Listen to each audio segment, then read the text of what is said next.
Hello guys, welcome to our channel. ఈరోజు మనం momos with chutney ఎలా చేయాలో చూద్దాం. ముందుగా క్యాబేజ్, క్యారెట్ చిన్నగా తరుక్కొని ఒక బౌల్లో తీసుకోవాలి. బౌల్లో తీసుకున్న తర్వాత దాన్ని బాగా మిక్స్ చేయాలి. ఈ విధంగా మొత్తం కలిసేలాగా మిక్స్ చేసుకొని చిన్న ఎర్రగడ్డ తీసుకోవాలి, బాగా షార్ప్ చేసి పెట్టుకోవాలి. తర్వాత ప్యాన్ తీసుకొని కొద్దిగా ఆయిల్ వేసుకొని మనం చాప్ చేసి పెట్టుకున్న ఆనియన్స్ వేసేసి బాగా ఫ్రై చేయాలి. ఫ్రై చేసుకున్న తర్వాత ముందుగా కలిపి పెట్టుకున్న క్యాబేజ్, క్యారెట్ మంచిగా ఫ్రై చేసుకోవాలి. చూడండి, మొత్తం వేసుకొని ఈ విధంగా మీడియం ఫ్లేమ్లో పెట్టి మంచిగా ఫ్రై చేసుకుంటూ ఉండాలి.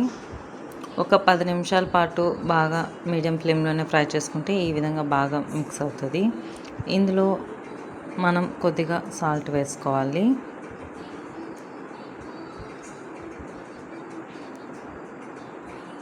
చూడండి, ఈ విధంగా బాగా అయినాక కొద్దిగా సాల్ట్, కొద్దిగా చాట్ మసాలా లేదా గరం మసాలా వేసుకొని మంచిగా ఫ్రై చేసుకోవాలి. ఇది బాగా ఉడికింది అన్నాక మనం లో ఫ్లేమ్లో పెట్టి ఒక 2 నిమిషాలు ఫ్రై చేసుకొని ఆఫ్ చేసుకోవాలి.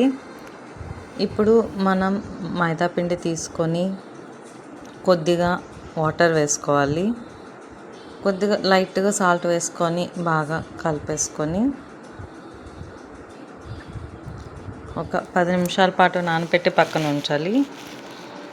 ఇప్పుడు మనం దీనికి చట్నీ ఎలా చేసుకోవాలో చూద్దాం. ముందుగా ఎండుమిర్చి, కొత్తిమీర, ఒక టమాటో వేసుకొని కొద్దిగా వాటర్ వేసుకోవాలి.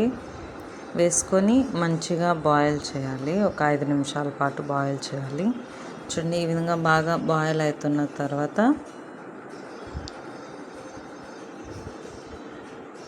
ఉడికిందో లేదో చూసుకోవాలి.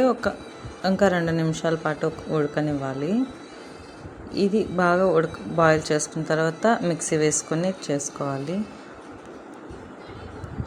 మనం కొద్దిగా ఆయిల్ వేసుకొని గార్లిక్, జింజర్ చిన్నగా చాప్ చేసుకొని నూనెలో వేయించుకొని ఫ్రై చేసుకోవాలి. ఈ విధంగా వేసుకొని ఫ్రై చేసుకున్న తర్వాత మనం ముందుగా మిక్సీ పట్టుకున్న టమాటో, ఎండుమిర్చి, కొత్తిమీర పేస్ట్ ఇందులో వేయాలి. ఒక 2 నిమిషాల పాటు బాగా ఉడకనివ్వాలి.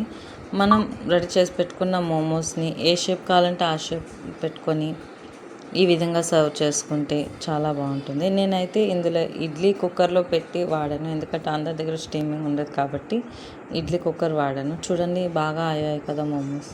మనకి ఏ షేప్లో కావాలంటే ఆ షేప్లో తయారు చేసుకోవచ్చు. Thank you for watching this video.